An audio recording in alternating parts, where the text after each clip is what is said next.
10 hari berlalu, mata pelajar SMP masih merah akibat tembakan gas air mata saat tragedi Kanjuruhan.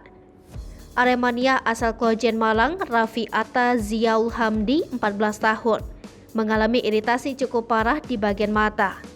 Iritasi pada mata pelajar SMP Negeri 2 Kota Malang itu karena imbas terkena gas air mata di tragedi Kanjuruhan pada Sabtu 1 Oktober 2022 lalu.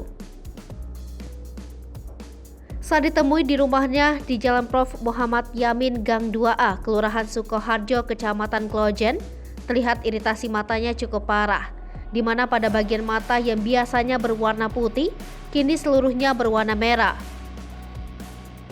Raffi mengatakan iritasi di kedua matanya itu akibat dari gas air mata yang ditembakkan oleh petugas keamanan. Saat itu tiba-tiba aparat keamanan menembakkan gas air mata tepat di hadapannya. Jaraknya pun cukup dekat, hanya sekitar 2 meter. Ia pun berada di kepulan asap gas air mata selama 15 menit. Ia panik dan mencoba menyelamatkan diri naik ke area tribun 12. Saat ia sadarkan diri, posisinya sudah berada di bawah stadion. Ia lalu merasakan sakit di bagian mata. Kemudian Raffi pun dibawa oleh teman-temannya ke rumah sakit Teja Husada. Di sana ia tak mendapatkan perawatan selama hampir 40 menit. Hingga akhirnya ia dibawa pulang oleh teman-temannya dengan kondisi mata yang sudah memerah pekat. Setelah itu ia pun tiba di rumahnya pada Minggu 2 Oktober 2022 sekitar pukul 2 pagi.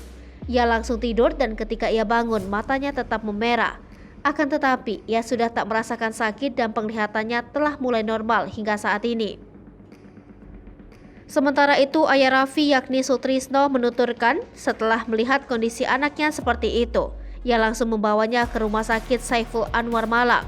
Selama 2 hari di RSSA, Raffi menjalani pemeriksaan mata dan diberikan 5 jenis obat. Setelah itu, ia membawa Raffi ke posko tragedi Kanjuruhan Malang yang ada di Balai Kota Malang. Di situ Raffi pun dirujuk ke Rumah Sakit Hermina Malang. Dalam masa pemeriksaan, mata merah yang dialami Raffi akibat iritasi karena gas air mata. Sutrisno mengungkapkan pemeriksaan di RS Hermina tersebut dilakukan pada Rabu 5 Oktober 2022 lalu dan hingga saat ini ia terus memantau kondisi mata anaknya tersebut. Jika selama 1 pekan ini tak ada perubahan signifikan dari kondisi warna mata anaknya, ia akan kembali membawa anaknya ke rumah sakit untuk melakukan pemeriksaan lebih lanjut.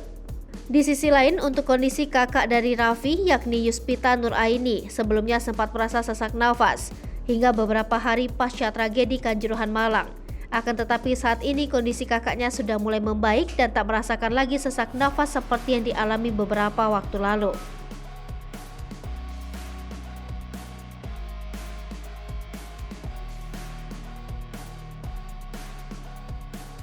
Hai pemirsa Seripopo TV, jangan lupa komen, like, dan subscribe, serta tonton terus berita-berita terupdate lainnya ya.